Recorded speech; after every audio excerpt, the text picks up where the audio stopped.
Hello everyone and welcome to this episode of Ignition Time. $2 trillion in spending is not enough. In fact, it's just encouraging.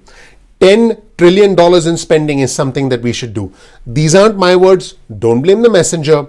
These are the words of Congresswoman Alexandria Ocasia-Cortez from New York. In some very interesting comments, AOC said that $2 trillion in spending is encouraging, but President Biden needs to do more, potentially as high as $10 trillion. She even mentioned that the conservative senator from West Virginia, Joe Manchin, supports $4 trillion. But what nobody is talking about is that while people want to make it rain money, how are we going to pay for all this? The big question is, where is this money going to come from? Like I've mentioned before in other videos, there is a special place where we can have all this spending and where there's no increase in taxes, no discussions of how people will pay for this. And that place is a special place called La La Land.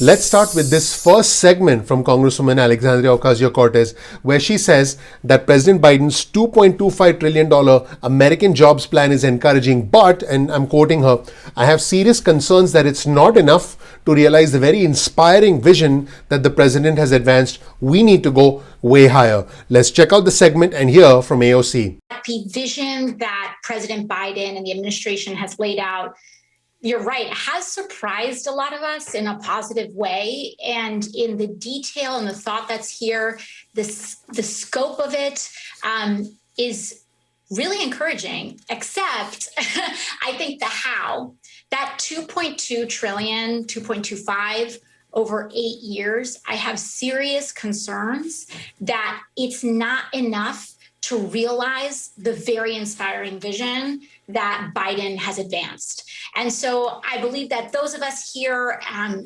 especially as progressives within the Democratic Party, we know that there is so much more opportunity here.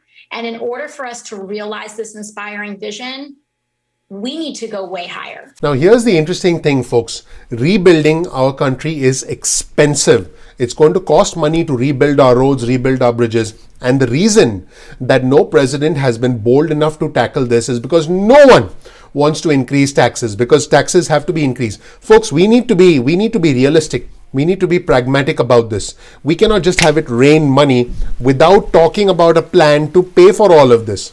And so I want our viewers and subscribers to understand that while it sounds great, we need to be able to pay for this because we need to live in reality. We don't live in La La Land. We don't live in the DC comedy hour. Well, I guess we do live in the DC comedy hour. Let's now shift gears and take another look at a segment with Congresswoman Alexandria Ocasia-Cortez, where she says we are in a devastating economic moment, we are in a devastating pandemic, and she talks about the planetary crisis, and she says we can do $10 trillion. This is not a progressive issue or a moderate issue, as she lays down her case for more spending. She wants to spend much more money. Now, I want our viewers to know that there's a bit of an opening monologue from Rachel Maddow. Once we get through that monologue, because this is a segment from her show, we listen to comments from Congresswoman Alexandria Ocasia-Cortez. For me, it's not important where these lawmakers speak, whether they speak on MSNBC or CNN or Fox, doesn't matter to me. What matters is what they say, because that is where we can identify the truth. Joe Biden said for COVID relief, he wanted $1.9 trillion. Everybody assumed that would get whittled way down and some much smaller package would ultimately pass. It didn't. It did get cut down a little bit, but not that much. It was basically a $1.9 trillion plan. Sounds to me, from what I hear you saying tonight, that on this one, what may happen is that President Biden may say, listen, today in Pittsburgh, I want $2.25 trillion over 8 years. But when it lands in the House, you and your colleagues may say $2.25 trillion is a starting point, but this needs to be a bigger bill. This needs to get larger before the Senate even gets a look at it. Is it fair to expect that that may be the way this goes?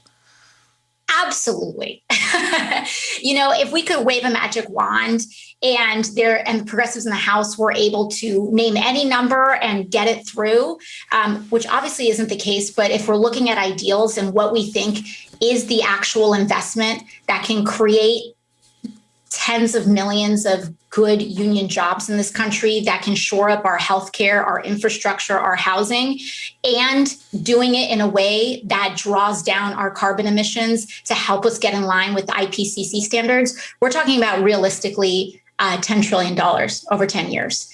And I know that may be an eye-popping figure for some people, but we need to understand that we are in a devastating economic moment.